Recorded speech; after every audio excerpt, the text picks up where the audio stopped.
റോസേ, ദേ ഈ വീട് കണ്ടിട്ട് തന്നെ എനിക്ക് പേടിയാവുന്നു. എന്നാ പിന്നെ നമുക്ക് അകത്തോട്ട് കയറിയാലോ?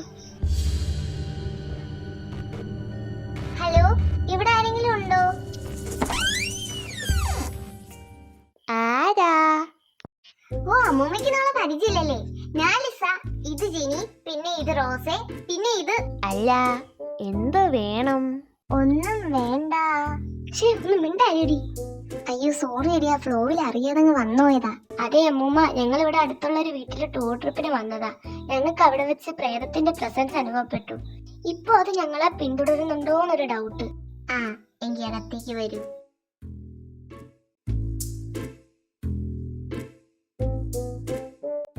ഈ ഫോട്ടോ കാണുന്ന അമ്മൂമ്മയുടെ ഹസ്ബൻഡാ? ആ, നീ എന്തിനാ അത് തിരക്കുന്നേ? ആ, വെറുതെ ചോദിച്ചതാ. എന്താ, നിനക്ക് എന്റെ ഭർത്താവിനെ നോട്ടയിടാൻ വല്ല ഉദ്ദേശം ഉണ്ടോ? അയ്യേ, എനിക്കൊന്നും വേണ്ട. ആ, ജനിവന്റെ കോഴിയാണല്ലോ. ഒന്ന് മിണ്ടായി. ആ, നിങ്ങൾ ഇവിടെ ഇരി, ഞാൻ പോയി ചായ എടുത്തിട്ട് വരാം. എന്താടിയത്, പൊസസീവ്നെസ്സാ? ആ, പൊസസീവ്നെസ് ആയിരിക്കും. ഒടുക്കത്ത പൊസസീവ്നെസ്. ആ, എല്ലാവർക്കും ഉള്ള ചായ. മാട്ട ചായ എന്തോന്ന്?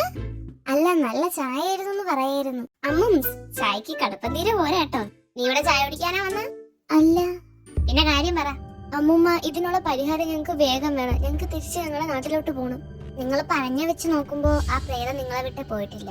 അയ്യോ, ഇനി നമുക്ക് ചെയ്യാൻ കഴിയുന്നത് അത് നിങ്ങളെ ഉപദ്രവിക്കാതെ നോക്കുക. അതിന് ഒരു വഴിയേ ഉള്ളൂ. ഇത് പള്ളിയിൽ നിന്ന് കൊണ്ടുവന്ന കുരിശ. ഇത് നിങ്ങളെ കയ്യിലിരിക്കുന്നിടത്തോളം നേരം അതിനൊന്നും നിങ്ങളെ ഒന്നും ചെയ്യാൻ കഴിയില്ല. എനിക്കവര് പറഞ്ഞതിൽ അങ്ങോട്ട് വിശ്വാസമില്ല. നിനക്കും തോന്നിയല്ലേ? എനിക്കും തോന്നി. എനിക്ക് അവർ പറയുന്ന അത്ര വിശ്വാസമില്ല. എനിക്ക് എന്തായാലും നല്ല വിശ്വാസമുണ്ട്. അതുകൊണ്ട് ആ കൊന്തെങ്ങ് നന്നേക്ക്, ഞാൻ വെച്ചേക്കാം. ആഹാ, അതൊന്നും നടക്കൂല. നീ കൂടെ കൂടെ ടോയ്ലറ്റിൽ പോകും. അതുകൊണ്ട് ആ കൊന്ത എന്റെ ഇരിക്കട്ടെ, അതാണ് സേഫ്. രണ്ടുപേരും വെക്കണ്ട. മൂത്തത് ജീസു അല്ലേ, ജീസു വെക്കട്ടെ. അയ്യോ, എനിക്കൊന്നും വേണ്ടേ. അതെങ്ങാണ് എന്റെ കയ്യിൽ നിന്ന് കളഞ്ഞു പോയിട്ട് വേണം ഇവിടെ കിടന്ന് തുടങ്ങാം. അടി കൂടുന്നവർക്ക് തന്നെ കൊടുത്തു. അപ്പൊ എങ്ങനെയാ, വീട്ടിലോട്ട് പോവല്ലേ? ഏത് വീട്? മറ്റുള്ള പ്രേതാലയോ? നിനക്കെന്താടി വയ്യേ? അവിടുന്ന് രക്ഷപ്പെടാനല്ലേ നമ്മൾ ഇങ്ങോട്ട് വന്നത്? ഞാൻ നമ്മുടെ സ്വന്തം വീട്ടിലോട്ട് പോണ കാര്യം പറഞ്ഞേ. പോയത് തന്നെ. അതെന്താ? ഇവിടെ നമ്മളെ കാറല്ലേ ഇവിടെ ബ്രേക്ക് ഡൗൺ ആയി കിടക്കുന്നേ. ഓ, ഇനിയിപ്പോ വല്ല ലിഫ്റ്റും കിട്ടുമോ നോക്കാം. ഡിയുടെ ഒരു കാർ വരുന്നു.